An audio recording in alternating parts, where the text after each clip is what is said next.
বন্ধুরা, কেমন আছো তোমরা সবাই? আজ তোমাদেরকে আমি শোনাতে চলে এসেছি আর একটা গল্প, আর পড়ে শোনাবো একদম বই থেকে লাইন বাই লাইন। গল্পটা আজকে লিখেছেন ধীরেন্দ্রলাল ধর, আর আমি হলাম তোমাদের অনিন্দিতা। পড়ে শোনাবো শাহজাদা সুজার সিন্দুক। তাহলে চলো আজকে রোমাঞ্চকর গল্পটা শুরু করা যাক। কিন্তু তার আগে যারা যারা প্রথমবার আমার চ্যানেলে ভিজিট করেছো তারা কিন্তু নিচের লাল রঙের সাবস্ক্রাইব বাটনটাকে একবার ক্লিক করে কালো কিন্তু অবশ্যই করে দিও। এটা আমার জন্য খুবই হেল্পফুল আর আমাকে দারুণভাবে উৎসাহিত করে তোমাদের জন্য আরও অনেক নতুন নতুন গল্প পড়ে শোনাবার জন্য। তাহলে প্লিজ এই একটাই রিকোয়েস্ট রইল আমার তরফ থেকে যে নিচের সাবস্ক্রাইব বাটনটাকে কিন্তু কালো করে দিতে হবে। চলো তাহলে পরে আজকের গল্প শুরু করি। ধীরেন্দ্রলাল ধরের লেখা শাহজাদা সুজার সিন্দুক। গোবিন্দ একটি সুটকেস হাতে নিয়ে বাস থেকে নামল। গোপালও তার অনুসরণ করল। গোবিন্দ বলল, এবার অনেকখানি পথ হাঁটতে হবে। গোপাল বলল, কেন, রিক্সা পাওয়া যাবে না? না, এখানে নগদ পয়সা দিয়ে রোজ রোজ রিক্সা ভাড়া করার মতো মানুষ নেই, এত পয়সাও নেই। দুজনে গ্রামের পথ ধরে হাঁটতে শুরু করলো। সন্ধ্যা ঘনিয়ে আসছে। গ্রামের পথ বেশ ফাঁকা হয়ে এসেছে। পথের একদিকে মাঠ আর একদিকে বাড়িঘর, বেশিরভাগই পাকা বাড়ি, নয়তো টিনের চালা। চাতালে কিছু কিছু বাসিন্দাদের দেখা যাচ্ছে। তারা কৌতূহলী দৃষ্টি নিয়ে এই নবাগত পথিকদের পানে তাকাচ্ছে। শেষে একটা পাঁচিল ঘেরা বাড়ির সামনে ফটকের সামনে এসে তারা পড়ল। ফটক খোলাই ছিল, পাশেই দারোয়ানের ঘর। গোবিন্দ ডাকল, দারোয়ান, নকুল। পেছন থেকে একটা মানুষ ছুটে এলো। বারে কবাক হয়ে তাকালো গোবিন্দর পানে, তারপর বলল, ছোটবাবু এসেছেন? কত বছর পর এলেন? তুমি ভালো আছো তো নকুল? দেবুয়া ভালো? দেবুয়া নকুলের ছেলে। এই তো দেবুয়া এখানেই ছিল বাবু, গেল কোথায়? দেবুয়া, দেবুয়া। ঠিক আছে, সে আসুক, তুমি আমাদের থাকার ঘর খুলে দাও, আমরা দুজনে থাকবো, খাবো। সব ঠিক আছে বাবু, আগে একটা আলো জ্বেলে দিই। ঘর থেকে একটা হেরিকেন জ্বেলে নিয়ে নকুল এলো। চওড়া বারান্দা, পাশে সারি সারি কয়েকখানা ঘর। প্রথম ঘরখানায় নকুল খুলে দিল।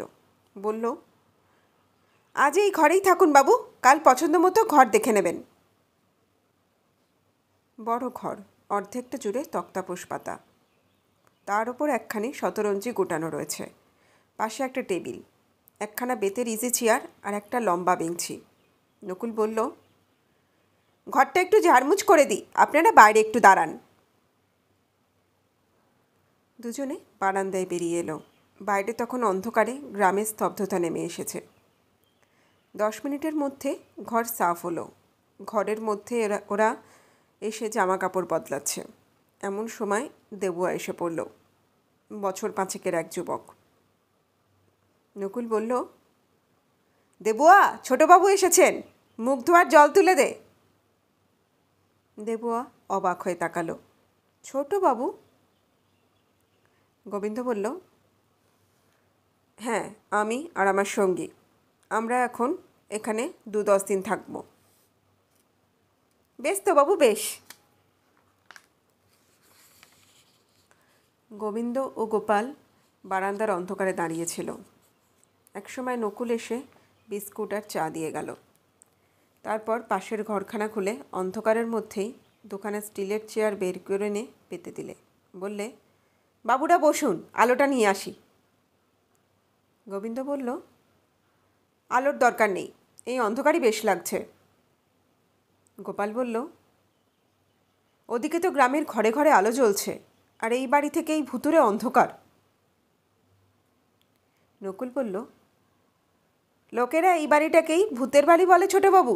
পিছন দিকটা সবাই তো ভেঙে পড়েছে, রাবিশের পাহাড় হয়ে আছে, তারপরেই তো জঙ্গল।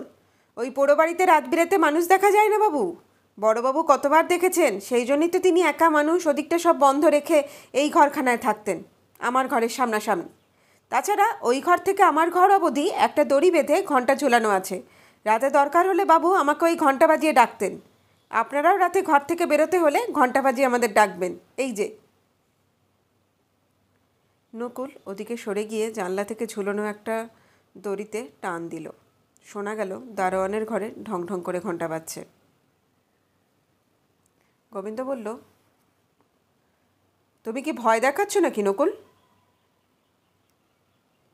না বাবু, সাবধানে থাকাটাই ভালো। কর্তাবাবু কত রাতে চাঁদের আলোয় পিছনের পোড়া বাড়িতে মানুষ দেখেছেন। গোবিন্দ বলল, বেশ বেশ, আমরাও দেখব। দরকার হলে আলাপ করব। আমাদের বন্দুক আছে। বন্দুক কই আনেননি তো? কর্তাবাবুর বন্দুক ছিল, কর্তাবাবু মারা যাওয়ার পর পুলিশ নিয়ে গেল। আমাদের ছোট বন্দুক মানে পিস্তল আছে। ভূতকে সামনে এলেই গুলি খেতে হবে। নকুর আর কিছু বলল না। চা খাওয়া শেষ হওয়া অবধি চুপ করে দাঁড়িয়ে রইল। তারপর কাপ দুটি নিয়ে গেল। গোবিন্দ বলল, 1 বিঘের ওপর এই বাড়ি আর 5 বিঘের বাগান। এককালের একটা বড় জমিদারের এই অবশেষ।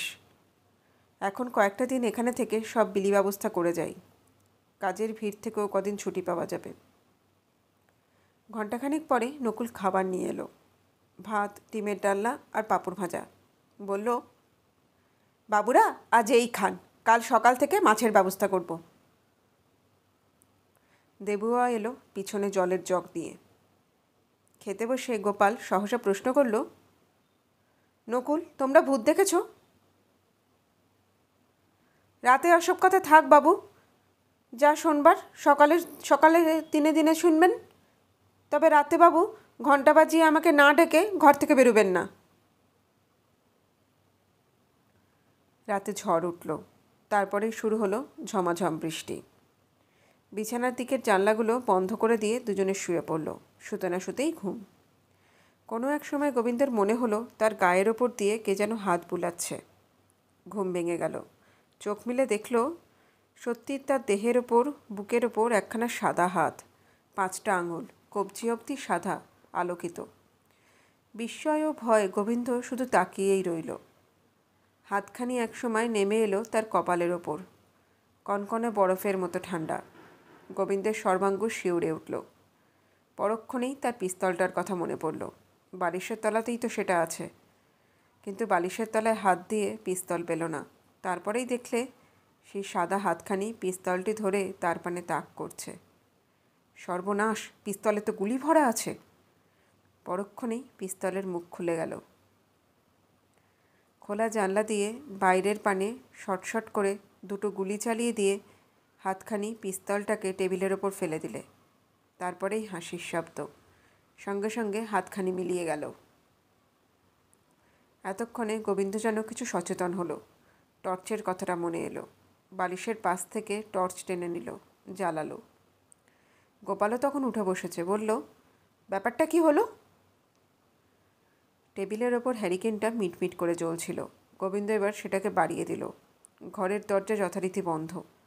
ওদিকের জানলাগুলো যেমন খোলা ছিল তাই আছে। বাইরে বৃষ্টি পড়ছে। ঝিমঝিমে অন্ধকার রাত। গোবিন্দ বালিশের তলা থেকে হাতঘড়িটা নিয়ে দেখল রাত 12টা বেজেছে।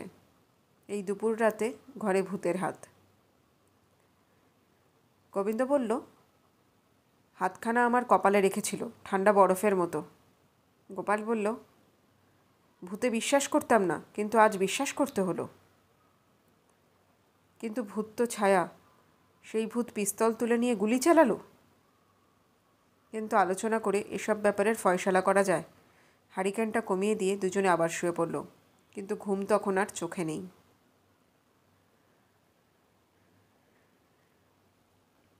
সকালে নকুল যখন চা বিস্কুট নিয়ে এলো, গোবিন্দ বলল, জানো নকুল, কাল রাতে একটা ব্যাপার ঘটে গেছে। দুপুর রাতে ঘরের মধ্যে একটা কাটা হাত এসে ঢুকেছিল। নকুল সব শুনল। তারপর বলল, কর্তাবাবু অনেকবার দেখেছেন, সেই জন্যই তো তিনি ওদিককার শোবার ঘর ছেড়ে আমার সামনাসামনি ওই ঘরখানায় চলে এলেন। অমাবস্যার রাতে পিছনে ওই রাবিশের ঢিবির ওপর মানুষ ঘুরতে দেখা যায়। বাবুকে কতবার বলেছিলাম মজুর দিয়ে ওদিকটা পরিষ্কার করিয়ে দিতে।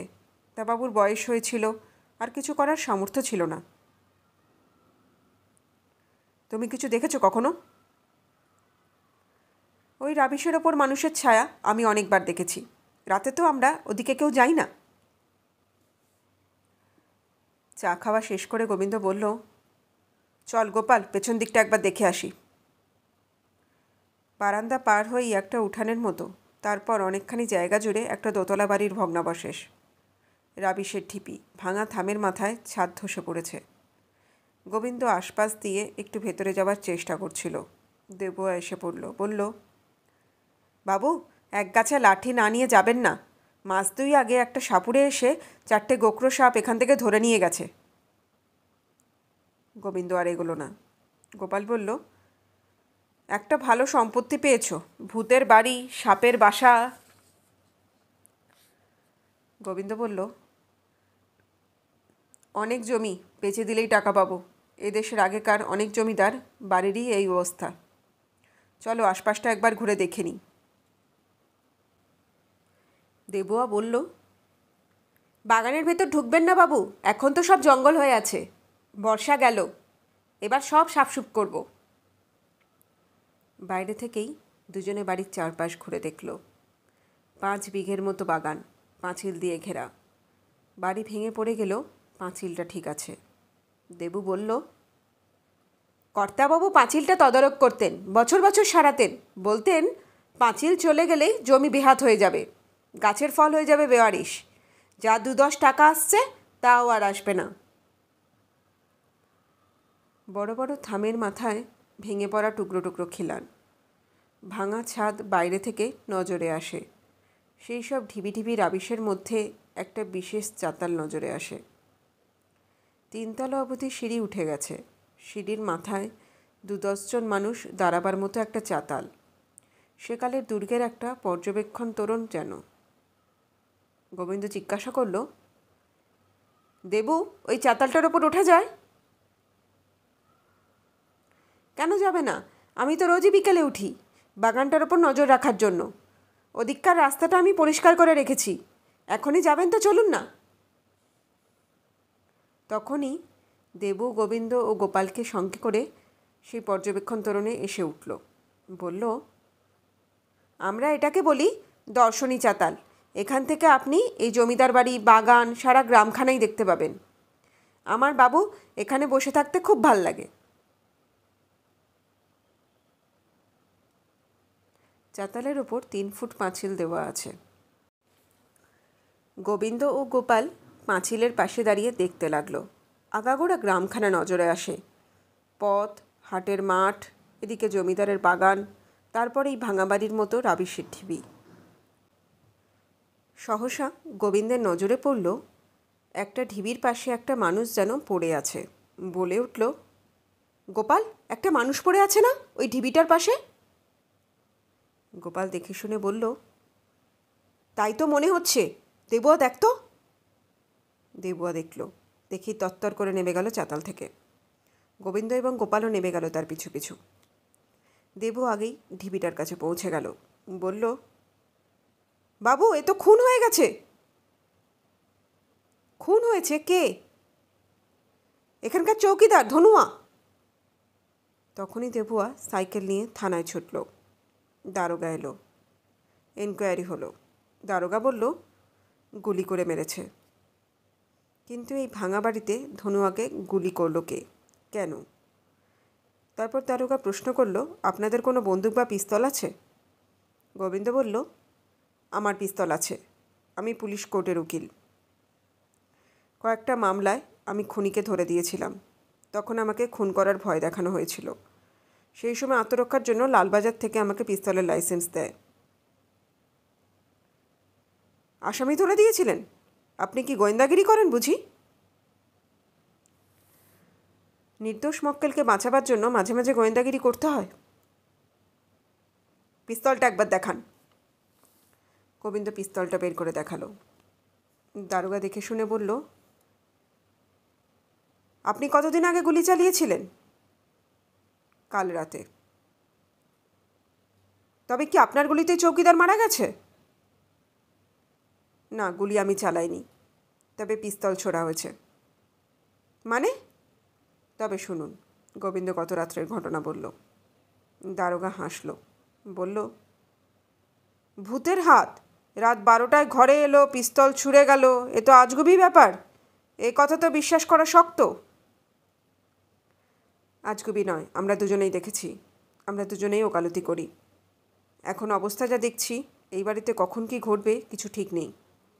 আজ রাতে আবার কোনো উৎপাত হলে আমাকেই গুলি চালাতে হবে।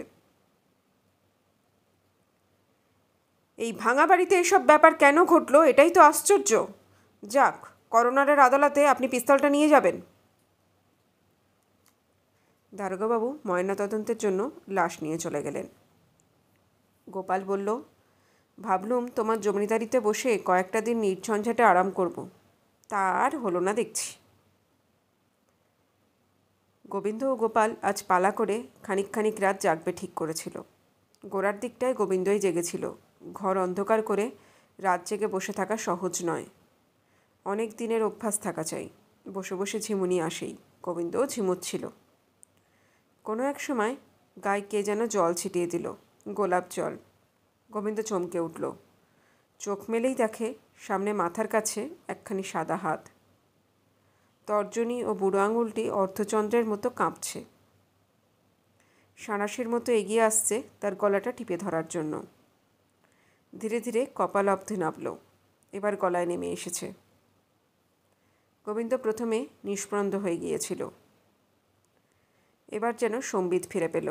হাতের পাশেই টর্চ ছিল, তুলে নিয়েই বোতাম টিপল। প্রথমে আলোর ঝলকানিতে মনে হলো সামনে যেন একখানা কালো পর্দা এসে পড়েছে। পরক্ষণেই হাতে যেন একটা লাঠির ঘা পড়ল। টর্চ ছিটকে পড়ল মেঝেতে, নিভে গেল। সঙ্গে সঙ্গে মনে হলো কালো পর্দাখানা যেন চোখের সামনে থেকে সরে গেল। তারপরেই খটাং করে একটা শব্দ। তখনই আর একটা টর্চ জ্বলে উঠল। গোপাল উঠে বসেছে, তার হাতে টর্চ। গোপাল এক লাফে তক্তার উপর থেকে নেমে পড়ল, ছুটে গেল একটা জানলায়। জানলাটা ধরে খানিক টানাটানি করল। জানলাটার একটা পাশ দরজার মতো খুলে গেল। গোপাল সেখান দিয়েই বাইরে বেরিয়ে গেল। জানলাটা ওইভাবে দরজার মতো খুলে যেতে গোবিন্দ থতিয়ে গেছিল। তারপরেই এক হাতে টর্চ আর এক হাতে পিস্তল নিয়ে সে গোপালকে অনুসরণ করল। গোপাল তখন লম্বা বারান্দা পার হয়ে বাড়ির পিছনে রাবিশের স্তূপের ওপর গিয়ে নেমেছে। পরক্ষণেই একটা ভাঙা ইঁট এসে লাগলো গোপালের মাথায়। গোপাল পড়ে গেল। গোবিন্দ এসে দেখে গোপালের মাথা কেটেছে, কপাল বেয়ে রক্ত ঝরছে।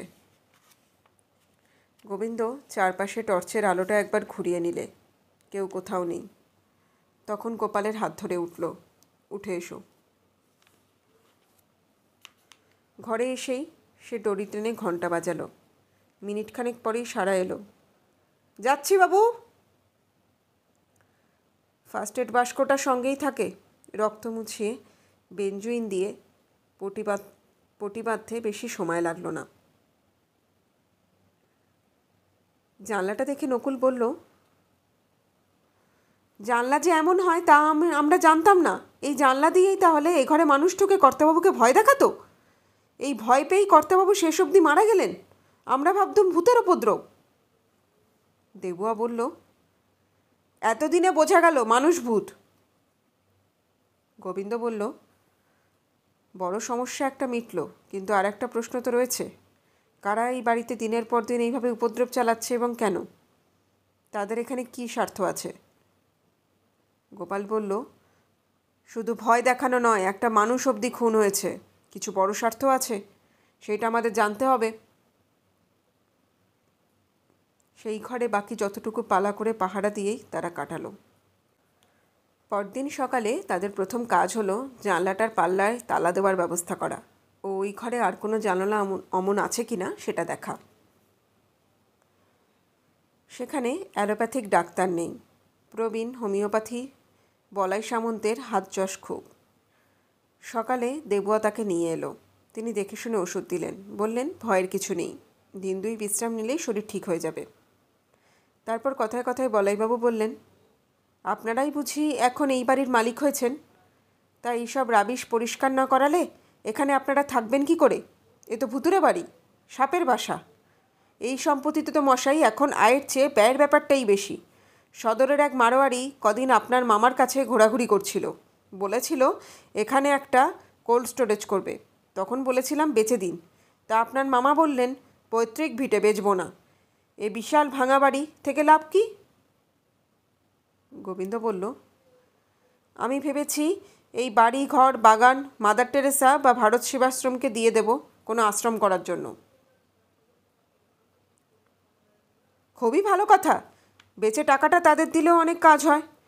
এই বাড়ি 1 বিঘে 5 কাঠা, তার সঙ্গে ওদিকে 5 বিঘের বাগান, আপনি 2 লাখ টাকা সহজেই পাবেন। সেই টাকাটাই ওদেরকে দিয়ে দিন। ভেবে দেখি। ডাক্তার চলে যাওয়ার পর নকুল বলল, যদি বাবু এই বাড়ি বিক্রি করেন তো এখানকার এক স্কুল মাস্টার এটা কিনতে পারে। কর্তাবাবুর কাছে অনেক দিন তিনি ঘোরাঘুরি করেছিলেন, তাকে আমি খবর দেব। এক স্কুল মাস্টার 50,000 টাকা দিয়ে এই বাড়ি কিনবেন? স্কুল মাস্টার অত টাকা কোথায় পাবো বাবু? কিনবে তার শালা নাকি ভাইরা ভাই, সে কারবারি মহাজন। ঠিক আছে, জানা রইল। এখন একটু ভেবে মনস্থির করি।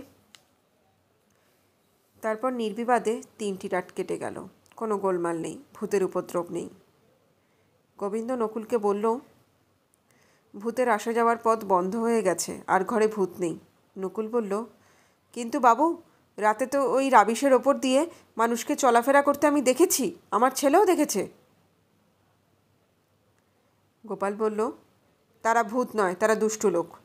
ওই রাবিশের ভাঙাচোরা ঢিবিগুলোর মধ্যে তাদের লুকিয়ে থাকার আস্তানা আছে।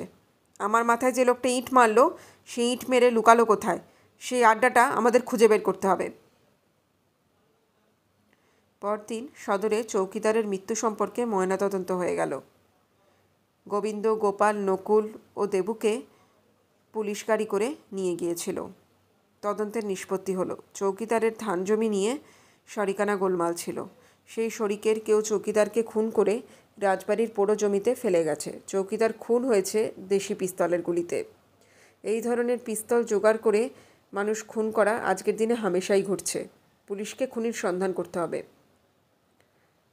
সদর থেকে 4 জন যখন ফিরল তখন সন্ধ্যা হয়ে গেছে। নকুল আগে নিজের ঘর খুলে হ্যারিকেন জেলে নিয়ে বসল। এবার ঘরে চলুন বাবু। দরজার চাবি খুলে ঘরের মধ্যে ঢুকতে গিয়ে দেবুয়া পিছিয়ে এলো, বলল, বাবু, ঘরের মধ্যে সাপ। সাপ? নজর রাখ, আমি লাঠি নিয়ে আসি। নকুল ছুটল তার ঘরে। নকুল 2 গাছা লাঠি আনলো। তারপর দেবুয়া হ্যারিকেন লণ্ঠনটা এগিয়ে দিল ঘরের মধ্যে। বাপ ও বেটা খানিকক্ষণ নজর করলো ঘরের মধ্যে।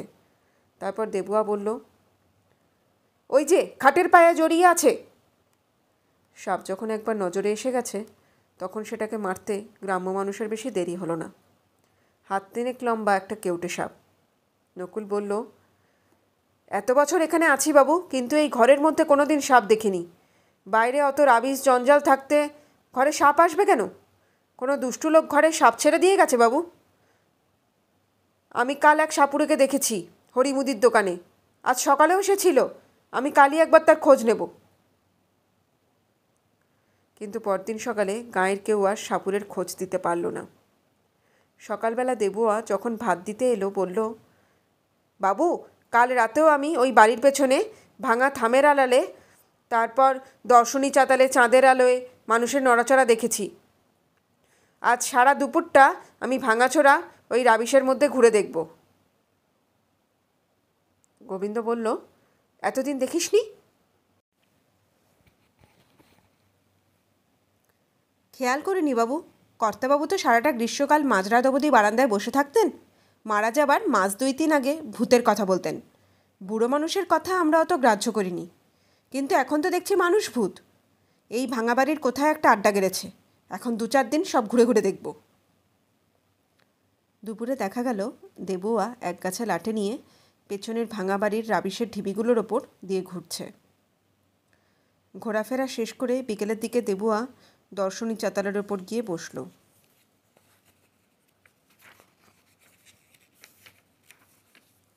বসেছিল সন্ধ্যা অবধি, তারপর ধীরে ধীরে নেমে এলো।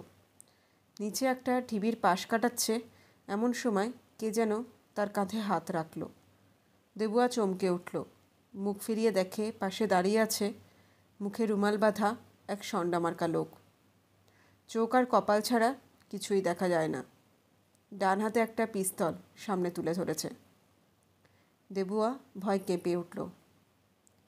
মুখোশধারী বলল, দেখ, এই ভাঙা বাড়ির মধ্যে বেশি ঘোরাঘুরি করবি না, তাহলে ওই চৌকিদারের মতো গুলি খেয়ে মরবি, বুঝলি? বুঝলাম। তুই তো বাবুদের জন্য দুবেলা রান্না করিস। বাবাও করে। তোকে একটা আড়ক দিচ্ছি, বাবুদের ডালে কি ঝোলে রোজ রাতে 1 চামচ করে মিশিয়ে দিবি। বিষ না কি বাবু? তাহলে আমার ফাঁসি হয়ে যাবে। বিষ নয়, পেটের অসুখে বাবুরা কদিন ভুগবে, এখানকার ওষুধপত্রে সারবে না। 2 বাবু তখন কলকাতায় চলে যাবে। বাবুরা এখান থেকে চলে যাক, এটাই আমরা চাই। পকেট থেকে একটা চ্যাপ্টা বোতল বের করে মুখোশধারী বলল, নে ধর, ঠিক মতো কাজ না করলে মরবি, ওই চৌকিদারের মতো মরবি, যা। দেবুয়া তখন তার এবং পিস্তলের সামনে থেকে সরে আসতে পারলে বাঁচে। সে তাড়াতাড়ি পা চালালো। একবার পিছু ফিরে দেখল মুখোশধারী তখনও রাবিশের পাশে দাঁড়িয়ে তাকে দেখছে। সকালে গোবিন্দ ও গোপাল বারান্দায় বসে আছে। এমন সময় দেবু চা দিয়ে এলো। বলল, বাবু, আজ আমাকে কিছু টাকা পয়সা দিন, আমি কলকাতায় চলে যাই। সেখানে আমার কাকা আছে, তার কাছে গিয়ে থাকি গে। আজই চলে যাব। কেন রে, কি হলো? বাবার সঙ্গে ঝগড়া করেছিস বুঝি? না বাবু, ঝগড়া নয়। আপনার এখানে বাবু নানান হুজ্জুত মিটলে আবার আসবো। হুজ্জুত আবার কি হলো? হুজ্জুতি হয়নি বাবু, কিন্তু হবে। চৌকিদার খুন হওয়া নিয়ে বলছিস, সে মামলা তো কাল। সে তো জানি বাবু, এ নতুন হুজ্জুতি আমাকে নিয়ে। তোকে নিয়ে আবার কি হুজ্জুতি হলো? মানুষ খুনের হুজ্জুতি বাবু, কিন্তু আমি তো পারবো নি। মানুষ খুন? হ্যাঁ বাবু, আমাকে দিয়ে খুন করাতে চায়, কিন্তু আমি তো সে কাজ পারবো নি। তুই খুন করবি? কাকে? কেন? খুন করবো আপনাদেরকে, না হলে আমাকে খুন হতে হবে। কি ব্যাপার রে? কাল সন্ধেবেলা দর্শনী চাতালে বসেছিলাম, নেমে আসতেই মুখে কালো রুমাল বাঁধা একটা সন্নামার্কা লোক এসে আমার হাতে একটা শিশির আড়ক দিয়ে বলল, বাবুদের খাবারের সঙ্গে এইটা রোজ 1 চামচ করে মিশিয়ে দিবি। জামার পকেট থেকে দেবু চ্যাপটা শিশিটা বের করে সামনে রাখল। গোবিন্দ তুলে নিয়ে দেখল সাদা জল। বলল, কিছু বোঝার উপায় নেই। গোপাল বলল, আর্সেনিক জাতীয় কিছু মেশানো আছে। দেবু বলল, ওরই 1 চামচ আপনাদের খাবার জলে দিতে হবে। গোবিন্দ বলল, কি আছে পরীক্ষা করে দেখতে হবে। তা দেখুন বাবু, কিন্তু পুলিশে খবর দেবেন না, জানাজলি হলে বলেছে আমাকে খুন করবে। আমি বাবু তাই আগে সরে পড়তে চাই। সেই যাবি যা, কিন্তু কোথায় যাবি? কলকাতায়। আপনার বাড়ির ঠিকানাটা দিন বাবু, সেখানে গিয়েই কদিন থাকি গে। কলকাতায় এরা তোকে ধরতে পারবে না? সে এত সহজ হবে না বাবু, আমি সেখানে বাড়ি থেকে বেরোবনি। আমি আজ বিকেলেই চলে যাব বাবু, আমায় টাকা দিন। তাই যাস, নকুল তো থাকবে, একজন থাকলেই আমাদের কাজ চলে যাবে। ঘণ্টা 2 পরে নকুল একটি লোককে নিয়ে এলো। বলল, বাবু, ইনি এখানকার পঞ্চায়েতের অঞ্চল প্রধান, আপনার সঙ্গে দেখা করতে এসেছেন। নকুল ঘর থেকে একখানি চেয়ার এনে তাকে বসতে দিল। অঞ্চল প্রধান বললেন, আমার নাম রাজেশ্বর মাইতি, সংক্ষেপে রাজু মাইতি। স্কুলের পাশেই আমার বাড়ি। আমি ইতিমধ্যে 2-3 দিন এসে আপনাদের খোঁজ নিয়েছি, আজ দেখা পেলাম। গোবিন্দ বলল, বলুন, কি বলবেন? আপনিই তো কর্তাবাবুর ভাগ্নে, আপনিই তো এখন এই বাড়ির মালিক। আপনার নাম গোবিন্দবাবু? হ্যাঁ, গোবিন্দলাল মল্লিক। ইনি আপনার বন্ধু? হ্যাঁ, গোপাল নন্দী। আপনার তো কলকাতায় ভালো বাড়ি আছে। তা আছে কেন? আপনি তাহলে তো এখানে এসে থাকবেন না, বাড়িটা তাহলে বেচে দিন না। সবই তো ভেঙে চুরে রাবিশের ঢিবি হয়ে গেছে। এই রাবিশ পরিষ্কার করাটাই তো একটা বড় খরচের ব্যাপার। আপনি যখন থাকবেন না তখন মিছিমিছি সে পয়সা খরচা করবেন কেন? আমার এখানে দুজন দারোয়ান আছে, তারাই রাবিশ রোজ খানিক খানিক করে দেওয়ালের ধারে ফেলবে। জমিটা মোটামুটি কিছুটা চৌড়স হলে আমি তখন এখানে একটা আশ্রম করে দেব। আশ্রম চালাতে হলে আপনাকে তো এখানে থাকতে হবে। আমি চালাবো কেন? আশ্রম চালাবে ভারত সেবাশ্রমের সন্ন্যাসীরা।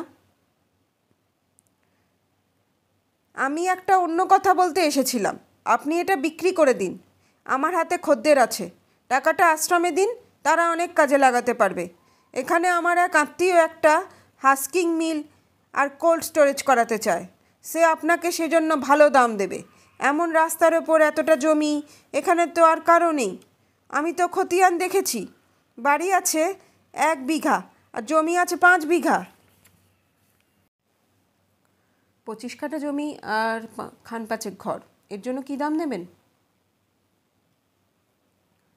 আমি দিতে পারি। জমির দাম 12,500 টাকা আর এই 5খানা ঘরের জন্য 25,000, মোট 37,500 টাকা। ঠিক আছে, আমি যদি বেচি তো আপনাকে খবর দেব। গোবিন্দ রাজু মাইতিকে বিদায় দিলে। ঘণ্টাখানেক পরে এক প্রবীণ এলেন। নকুল বলল, ইনি আমাদের স্কুলের হেডমাস্টার, কর্তাবাবুর বন্ধু ছিলেন। ভদ্রলোক নমস্কার জানিয়ে বললেন, আমার নাম নিবারণ দত্ত, এখানকার স্কুলে হেডমাস্টার ছিলাম। বছর 5 হলো রিটায়ার করেছি। তোমার মামার কাছে রোজ সকালে আসতাম। উনি একখানা খবরের কাগজ নিতেন, সেইটা পড়তে। প্রতিদিন সকালে 2 ঘন্টা এখানে কাটতো। উনি মারা যাওয়ার পর থেকে আমার সকাল আর কাটে না। গোবিন্দ আপ্যায়ন করে নিবারণবাবুকে চেয়ারে বসালো। নিবারণবাবু বললেন, কর্তা মারা যাওয়ার পর আমার কাগজ পড়া বন্ধ হয়ে গেছে। কেন? এখানে আর কি কেউ কাগজ কেনে না? একখানা কাগজের দাম 1 টাকার ওপর। গায়ের মানুষেরা তো পয়সা কোথায়? এখন যা করে রেডিও সংবাদ। তা তুমি কি কাগজ রাখো? এখানে কাগজ তো কিনতে পাওয়া যায় না, পেলে কিনতাম। তা কাগজ না থাক, আপনি আসবেন, গল্পগুজব করা যাবে। এখানে তো কথা বলার মতো মানুষ নেই। সকালে আমরা একসঙ্গে চা খাবো। তুমি কি এখন এখানে থাকবে? আমি তো ওকালতি করি, থাকলে আমার চলবে না। কোর্টে এখন পুজোর ছুটি চলছে, তাই আসতে পেরেছি। আর কদিন কোর্ট বন্ধ আছে, এরই মধ্যে এই সম্পত্তিটার একটা সমাধান করে যাব। কি করবে, কিছু ঠিক করেছো? ভেবেছি ভারত সেবাশ্রম বা মাদার টেরেসাকে দিয়ে দেব। তারা যদি কোনো আশ্রম করেন। ইতিমধ্যে তো খদ্দেরও এসেছে। এখানকার পঞ্চায়েত প্রধান একটু আগে এসেছিলেন, বললেন আমি কিনবো, আমাদের দিন। রাজু কত দাম দেবে বলেছে? 37,500 টাকা। রাজু এটা কিনে কি করবে? সে কিনবে না, তার আত্মীয় কিনবে, হাস্কিং মেশিন বসাবে, আর কী সব করবে। তুমি কি বেচবে বলে ঠিক করেছো? কিছুই ঠিক করিনি। না, এ বাড়ি জমি তুমি বেচবে না। বিক্রি করার হলে তোমার মামাই তো এটা বেচে কলকাতায় তোমার কাছে গিয়ে থাকতে পারতেন, কিন্তু বিক্রি করেননি। কেন তা কি তুমি জানো? জানি। মামা বলতেন এই বাড়িতে যখের ধন আছে। তিনি মুখেই বলতেন না, তিনি বিশ্বাস করতেন। এর পেছনে একটা ঐতিহাসিক তথ্য ছিল। একসময় তোমার মামার পূর্বপুরুষ এখানে বিশেষ প্রতাপশালী সামন্ত ছিলেন। শাহজাদ সুজা যখন আওরঙ্গজেবের ভয়ে বাংলাদেশ থেকে পালিয়ে যাচ্ছেন, তখন পথে 2-4 দিন এখানকার জমিদার চক্রধারী সামন্তের এই বাড়িতে তিনি আশ্রয় নিয়েছিলেন। এটা ইতিহাসের ঘটনা। এর সঙ্গে আর একটা কথা চলে আসছে, যে শাহজাদা যাবার সময় কিছু সোনাদানা এখানে রেখে গেছিলেন। চক্রধারী সামন্ত শাহজাদার খুব বিশ্বস্ত সামন্ত ছিল। চক্রধারী শাহজাদাকে বাংলার সীমা পার করে দিয়ে আসেন। সেই সোনাদানা এখানকার মাটির নিচে কোনো গোপন কুঠুরিতে জমা করা আছে। সেই কুঠুরির সন্ধান কেউ জানে না। তারপর উপরের ঘর বাড়ি ভেঙে পড়ায় সেই ঘর এখনও আস্ত আছে কিনা সন্দেহ। তোমার মামা বলতেন আগে এই রাবিশ সরাতে হবে, তারপর রোজ কিছু কিছু জমি খুঁড়ে দেখতে হবে নিচে কিছু আছে কিনা। গোবিন্দ হাসল, বলল, 1 বিঘা জমির ওপর বাড়ি, তার মধ্যে 8 কাঠার মতো তো ভেঙেই পড়ে গেছে। অল্প অল্প রাবিশ সরিয়ে কিছু কিছু খুঁড়ে দেখতে কতদিন লাগবে? সেই দীর্ঘ সময় লাগবে বলেই তো তোমার মামা এই কাজে হাত দেননি। বলতেন আমার শরীরের যে অবস্থা, আমার দ্বারা আর কিছু হবে না। গোবিন্দ এলে তাকে আপনি আমার কথা বলবেন। আমি তোমাকে একটা কথা বলে আজ দায়মুক্ত হলাম। তোমার মামা বারবার বলে গেছেন গোবিন্দ যেন সব কিছু ভালোভাবে দেখে শুনে নেয়, তার আগে যেন এই বাড়ি না বিক্রি করে। ঘণ্টা 2 পরে আবার 2টি লোক এলো। বয়স বছর 30-এর বেশি হবে না। নকুলের কোনো কথার জবাব না দিয়ে সোজা গড়গড় করে উঠে এলো একেবারে বারান্দায়, গোবিন্দ ও গোপালের সামনে। একজন বলল, আপনারা দুজনেই বুঝি কর্তাবাবুর ভাগ্নে, এখন এই সম্পত্তির মালিক? শুনলাম আপনারা এই সম্পত্তি বিক্রি করবেন। ওই পঞ্চায়েত প্রধান এসেছিলেন দরদাম করতে। রাজু মাইতি সকালে এসে কী দাম বলে গেছে? ঝাঁকড়া চুল, গালপাট্টা দেখে মহিষাসুরের কথা মনে পড়ে। কথাবার্তায় কোনো ভদ্রতা নাচ নেই। রুক্ষভাবে সে আবার জিজ্ঞাসা করল, রাজু মাইতি কী দাম বলে গেছে? গোবিন্দ এবার জবাব দিলে, 37,500 টাকা। ও একটা জোচ্চোর, কংগ্রেসকে ভাঙিয়ে অনেক পয়সা করেছে। এই পুরনো জমিদার বাড়ি ওকে আমরা কিনতে দেব না। আমরা আপনাকে 40,000 টাকা দেব। আমি বেচবো কি না কিছু ঠিক করিনি। কলকাতায় তো আপনার বাড়ি আছে, আপনি ওকালতি করেন। এখানে এই বাড়ি রেখে দিয়ে আপনার কী লাভ আছে? বাড়িটা আমি ভারত সেবাশ্রমকে দান করে দেব। বাড়িটা বেচে টাকাটা তাদেরকে দিন না, সে তো অনেক ভালো হবে। আমি কিছুই এখনো ঠিক করিনি। ঠিক আছে, এই বাড়ি আপনাকে বেচতেই হবে, তবে রাজু মাইতিকে বেচা চলবে না। বেচতেই হবে? হ্যাঁ, আপনি বিক্রি করবেন এবং আমরাই কিনব। আপনাদের কোনো পরিচয় তো পেলাম না। আমরা গ্রাম সেবক সমিতি, আমি সেক্রেটারি, আমার নাম বিপ্লব দাস, আর এ হলো অ্যাসিস্ট্যান্ট সেক্রেটারি দীনবন্ধু দাস। বিক্রি করব বলেই মনস্থ করলেই আমাদেরকে জানাবেন। বারোয়ালিতলায় আমাদের সমিতির অফিস, দিনরাত খোলা থাকে। চললাম, নমস্কার। একটু বসবেন না? না, আমাদের অনেক কাজ। দুজনে যেমনভাবে এসেছিল সেইভাবেই বেরিয়ে গেল। গোপাল এতক্ষণে কথা বলল, এই তো দেখছি পুরোপুরি মস্তান।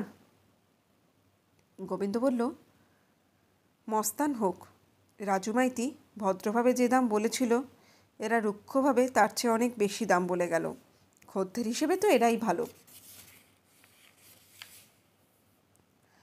আহারাদির পর খানিক বিশ্রাম করে দুজনে ঘুরতে বেরোলো। গোবিন্দ বলল, আজ এই ভাঙা বাড়িটা ভালো করে ঘুরে ফিরে দেখতে হবে। নকুল সঙ্গে এলো, বলল, চলুন বাবু, আমি সব চিনিয়ে দিচ্ছি। কোথায় সাপের বাসা আছে না কি আছে, তার কি ঠিক আছে? নকুল হাতে একগোছা লাঠি নিয়েছিল। সামনের বারান্দার পথ ঠিকই আছে।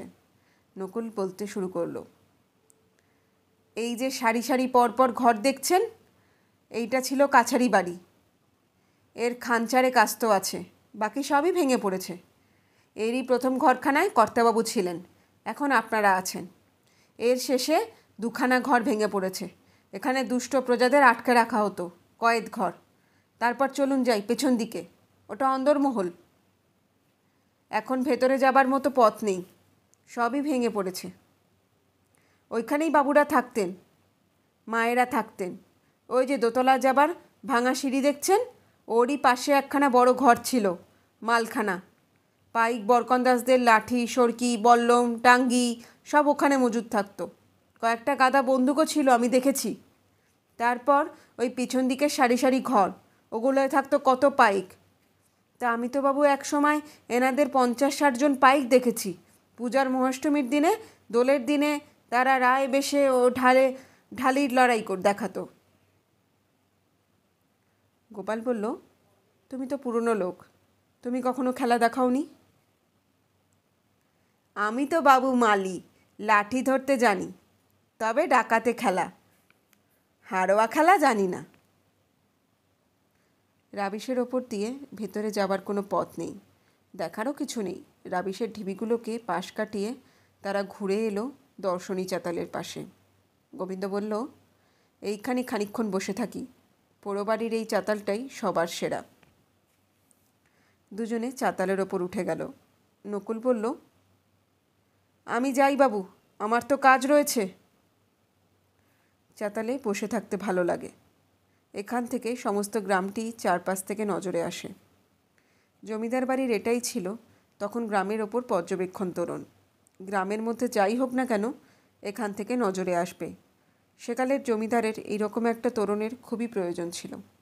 গোবিন্দ বলল, এই বাড়ির এই চাতালটাই লোভনীয়। গোপাল বলল, বাড়িটা তো তুমি বেচে দেওয়াই ঠিক করলে। এই পাড়াগা এই রাবিশের ঢিবি আর কয়খানা ভাঙা বাড়ি রেখে দিয়ে লাভ কি? যখের ধন সন্ধান করবে না? এই পোড়োবাড়ির রাবিশের মধ্যে কোথায় কি সন্ধান করবে? বেচে টাকা নেওয়াই ভালো। সেই রাবিশের ঢিবির পানে তাকিয়ে গোবিন্দ ও গোপাল নীরবে ঘণ্টা দুয়েক কাটিয়ে দিলে। সূর্য অস্ত গেল। এখান থেকে সূর্যাস্তের দৃশ্য মনোরম।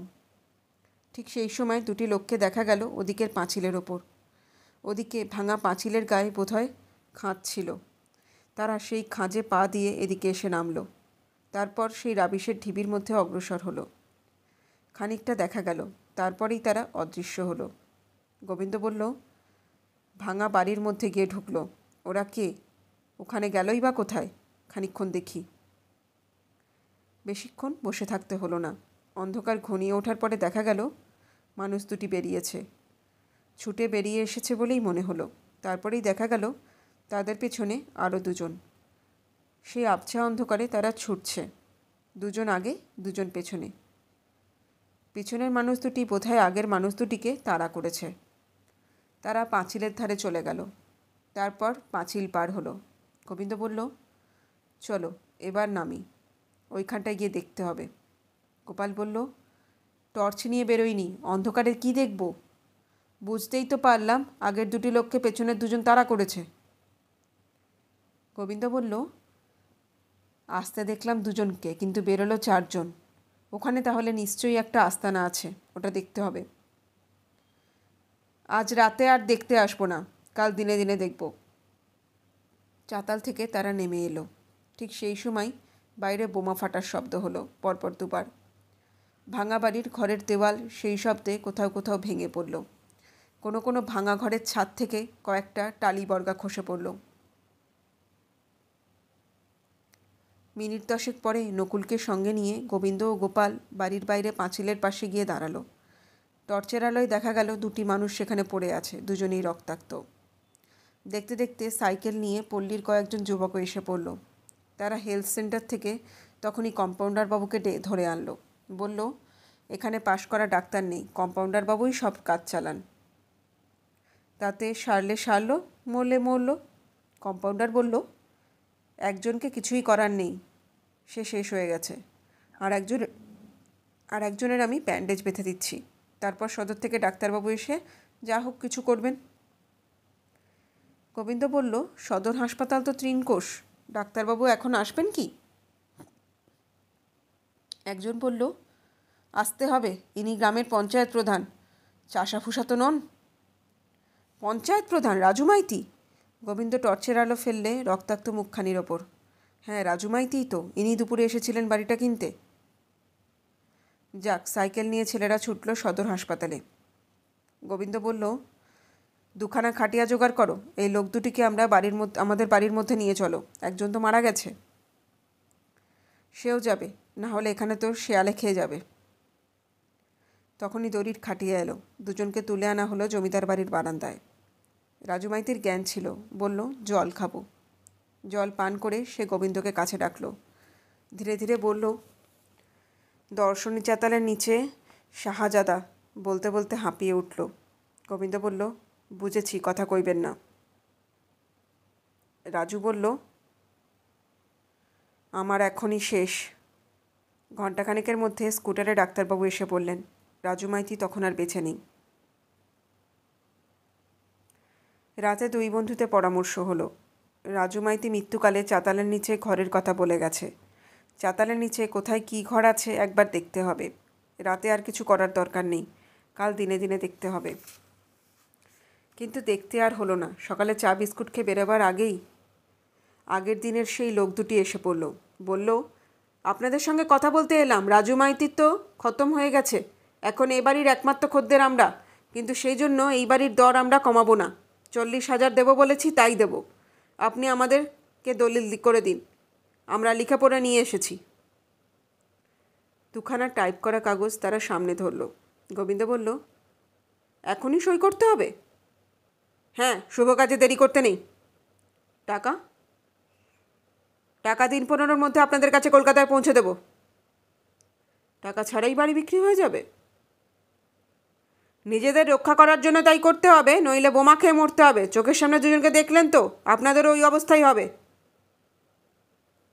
ভয় দেখিয়ে বাড়ি কেড়ে নিচ্ছেন?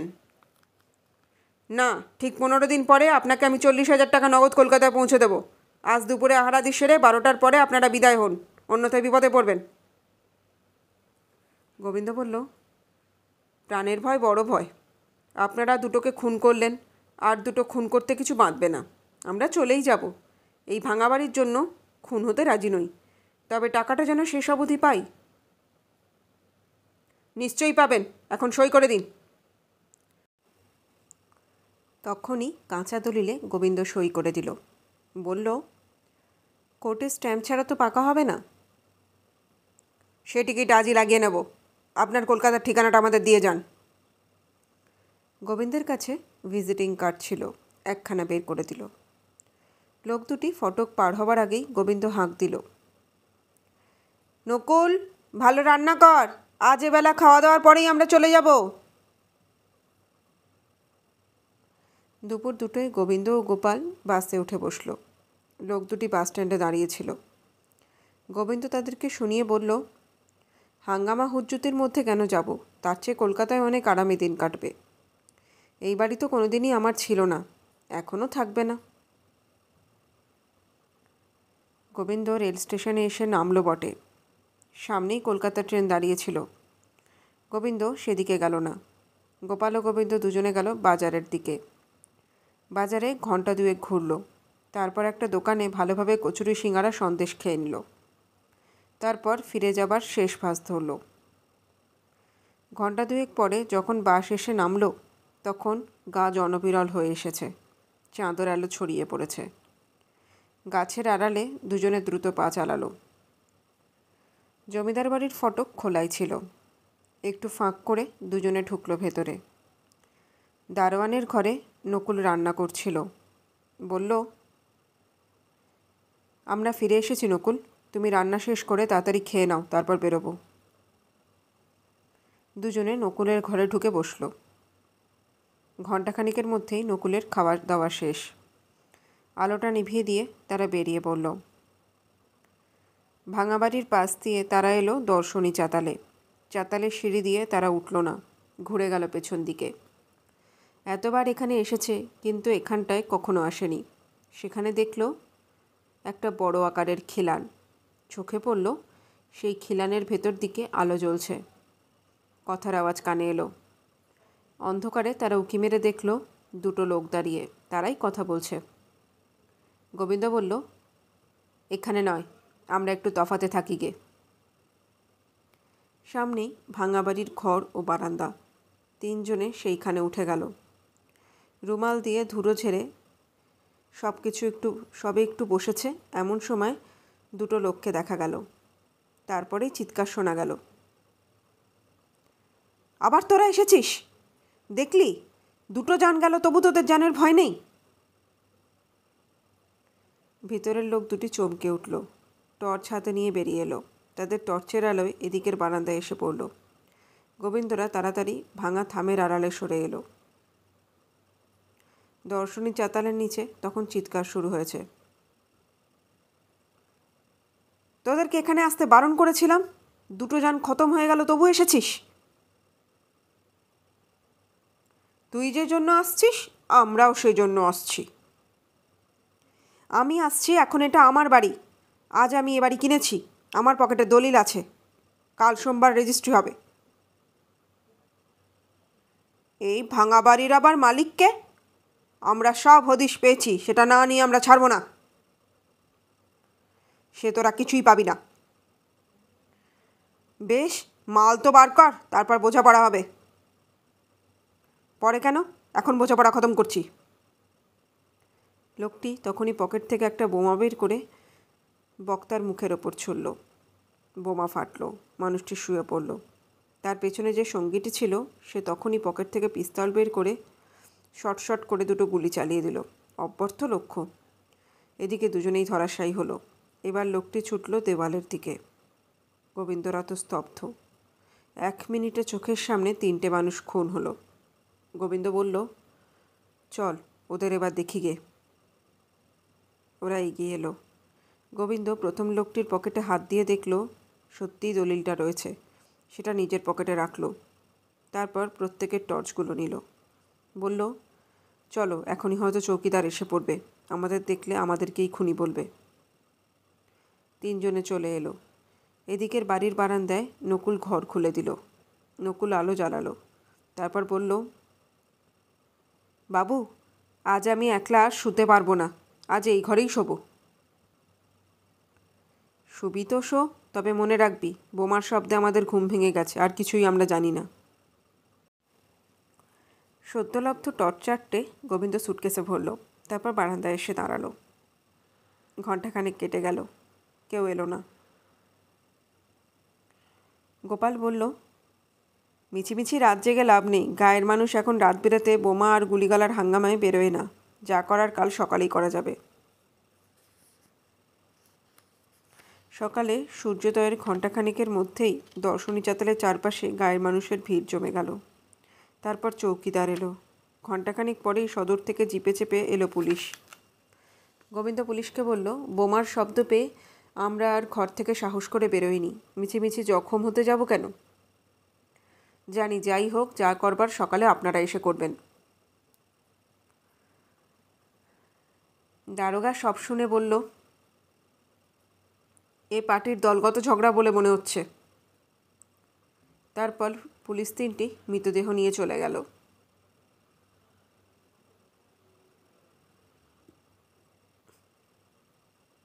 দুপুরে গোবিন্দ গিয়ে দেখা করলো পঞ্চায়েত প্রধানের সঙ্গে। বলল, আমার ভাঙা বাড়ি সব রাবিশ আমি সাফ করব। আপনাদের পথঘাট, খানা ডোবা কোথায় ভরাট করার দরকার আমাকে বলুন। মজুর দিন, আমি মজুরি দেব। তখনই ব্যবস্থা হয়ে গেল। 7 দিনের মধ্যেই চৌধুরীদের ভাঙা বাড়ির যেখানে যা ভাঙচুর ছিল সব সমতল হয়ে গেল।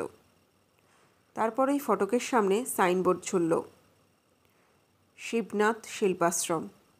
গোবিন্দ বলল, ব্যাংকে মামা 30,000 টাকা আছে, সেই টাকা দিয়ে একটা সৎ কাজ হোক। আমি 1 পয়সা চাই না, গায়ের প্রজাদের খাজনার টাকা, প্রজারাই ভোগ করবে। এবার শুরু হলো কয়েকটা বড় বড় টিনের শেড তৈরি করা, কর্মশালা, কাঠের কাজ, লোহার কাজ, তাঁতের ঘর প্রভৃতি। গোপাল বলল, এ তো বিরাট ব্যাপার। 30,000 কী হবে? লাখ লাখ টাকা চাই। গোবিন্দ বলল, লাখ টাকাই আসবে। গোপাল অবাক হয়ে তাকায়। গোবিন্দ হেসে বলে, শাহজাদা সুজার সোনাদানা। সে কি, তুমি পেয়েছো? পাওয়া যাবে। কোথায়? এইখানে, শুধু একটু খাটতে হবে সবাইকার চোখের আড়ালে। তার আগে তোমাকে একটা ধাঁধার উত্তর বের করতে হবে। পকেট থেকে একখানি পকেট গীতা বের করে আর শেষ পৃষ্ঠাটি গোপালের সামনে ধরল। বলল, মামাবাবু এই গীতাখানা নকুলের কাছে রেখে গিয়েছিলেন আমাকে দেবার জন্য। এর এই শেষ পাতায় একটা অঙ্ক আছে।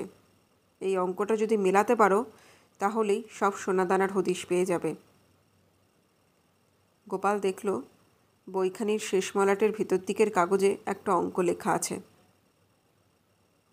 খানিকটা সেটা এরকম, 4, 1, 18, 19, 1, 14, 19। পরের লাইনে 0, 3, 8, 1, 20, 1, 12। পরের লাইনে 0, 0, 7, 18, 1, 22, 5। তারপরের লাইনে 4, 9, 7, 0, 0, 0, 0। তারপর লাইনে 7, 15, 12, 4, 0, 0, 0। তারপর লাইনে 19, 1, 8, 1, 10, 1, 4, 1। তারপর লাইনে 19, 21, 10, 1, 19, 0, 0, 0। তারপর লাইনে 7, 15, 12, 4, 0, 0, 0, 0।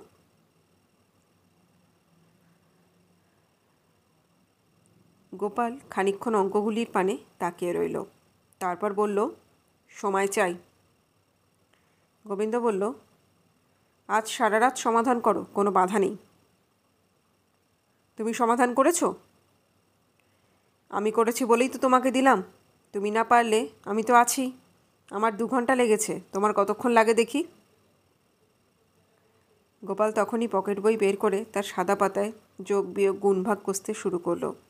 গোবিন্দ চেয়ারে বসে ঝিমোতে লাগলো। দেখতে দেখতে 2 ঘন্টা পার হয়ে গেল। স্কুল বাড়িতে নাইট স্কুলের ছুটি হওয়ার ঘন্টা বাজলো। গোবিন্দ চোখ মেলে বলল, কি সমাধান হলো? যদি না হয়ে থাকে তো থাক, কাল সকালে আমি বুঝিয়ে দেব। এখন রাত 8:30 হয়ে গেল, এবার খেয়ে দিয়ে শুয়ে পড়ি। গোবিন্দ নকুলকে ডাকলো খাবারটা দিয়ে যাওয়ার জন্য। গোপাল বলল,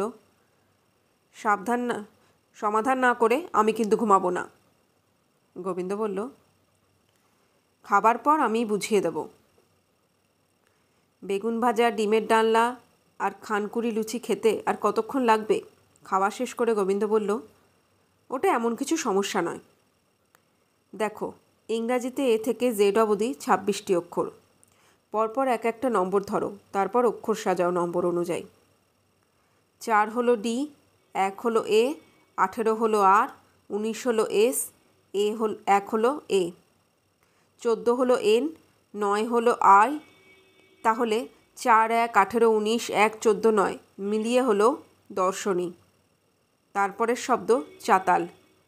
পরের লাইন গ্রেভ। তারপরের লাইন ডিগ। তারপরের লাইন গোল্ড। তারপর শাহজাদা, সুজাস, গোল্ড। এবার ধাঁধা পরিষ্কার হয়ে গেল। দর্শনী চাতালের নিচে কবর, নিচে খোড়ো, নিচে সোনা, শাহজা সুজার সোনা।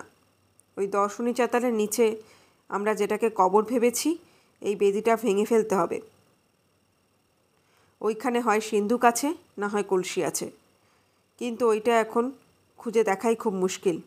যদি সত্যিই কিছু বেরোয় তাহলে সেই জিনিস এখন রাখবো কোথায়? গোপাল বলল, এই অবস্থায় সে তো কোনোদিনই এখান থেকে বের করা যাবে না। যাবে, তার ব্যবস্থাই করছি।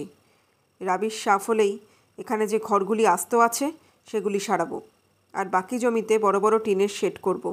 সেখানে শিল্প বিদ্যালয় করব। ছুতোরের কাজ, কামারের কাজ, পোলট্রি প্রভৃতি শেখানো হবে। কিন্তু তার আগে টাকাটা তো তোমার হাতে আসা চাই। সব ঠিক হবে, তুমি দেখো। কাজ তো শুরু করে দিয়েছি।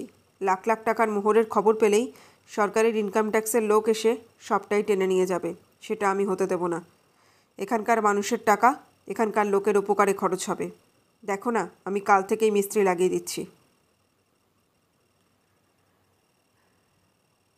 কয়েকদিনের মধ্যেই চৌধুরীদের ভাঙা বাড়ির জায়গায় বড় বড় টিনের শেড তৈরি হয়ে গেল। পুরনো যত সব ঘর ছিল সারানো হয়ে গেল। চৌধুরী বাড়ির পুরনো নিদর্শন রইল শুধু দর্শনী চাতালটা। গোবিন্দ বলল, পুরনো স্মৃতি একটা থাক। লোহার ফটক রংচং করে নতুন হয়ে গেল। তার উপর সাইনবোর্ড লাগানো হলো, মোহনলাল শিল্প শিক্ষা কেন্দ্র। গোবিন্দের মামার নাম ছিল মোহনলাল। বাড়ির চারিপাশে 8 ফুট পাঁচিল উঠে গেল। পুরনো পাঁচিল যা ছিল মেরামত করে উঁচু করা হলো। ভিতরে কি হচ্ছে বাইরে থেকে তা কিছুই বোঝার উপায় রইল না। ইতিমধ্যে শোবার ঘরের পাশে যে বাথরুম করা হয়েছিল সেখানে দুটো চৌবাচ্চা করা হলো। একটায় রইল টিউবওয়েলের জল, আর একটায় দর্শনী চাতাল থেকে বেদি ভেঙে যে দুটি কাঠের সিন্দুক পাওয়া গিয়েছিল সেই দুটি। ছোট ছোট সিন্দুক, তবে সবই অশরফি ভরা। ব্যাপারটা জানলো শুধু গোবিন্দ ও গোপাল, আর কেউ না। কাঠ দিয়ে চৌবাচ্চার মুখ চাপা দেওয়া হলো। গোবিন্দ বলল, রোজ কখানা করে কলকাতায় নিয়ে যাব, গলাবো, বেচবো, আর সেই টাকা এখানে এক একটা ব্যবস্থা করব। অন্তত 10 লাখ টাকার মোহর পেয়েছি। ওতেই মোহনলাল শিল্পকেন্দ্র এখানকার একটা নামকরা প্রতিষ্ঠান হয়ে উঠবে। কিন্তু যত সরলভাবে কাজ করবে বলে গোবিন্দ ভেবেছিল তা হলো না। প্রথমেই যে বিপত্তি দেখা দিয়েছিল তার জের সহজে মিটল না। হঠাৎ একদিন সন্ধ্যার পর দুটি যুবক কোনো কথা না বলে সোজা এসে পড়ল গোবিন্দর ঘরের মধ্যে। কে, কি চাই? এই বাড়ির সম্পর্কে আপনার সঙ্গে একটা বোঝাপড়া করতে চাই। কি ব্যাপার? এই বাড়ি আপনি কদিন আগে আমাদের চিফের কাছে বিক্রি করেছেন। চিফ হাঙ্গামার মধ্যে মারা যাওয়ায় সেই দলিল হারিয়ে গেছে। এখন আমাদেরকে আর একখানা নতুন দলিল করে দিতে হবে। আমরা সব টাইপ করে নিয়ে এসেছি, আপনি একটা সই করে দিন। টাকা ছাড়া দলিল হয় না। আগের বারে সাদা কাগজে সই করেছি, সেটার কোনো দাম নেই। ওই সাদা কাগজে সই হলেই আমাদের চলবে? টাকা আমরা পরে দেব, এখন আমরা বাড়িটার দখল চাই। আমি যে এত ভাঙাগড়া করলাম সে কি তোমাদেরকে এই বাড়ি ছেড়ে দেওয়ার জন্য নাকি? আমাদের কথা না মানলে আমরা আপনার লাশ ফেলে দেব। আপনার মামার তো একমাত্র উত্তরাধিকারী আপনি। আপনি না থাকলে এই বাড়ির আর কোনো মালিক নেই। আমরা তখন জবরদখল করে নেব। এ বাড়ি আমাদেরই হবে।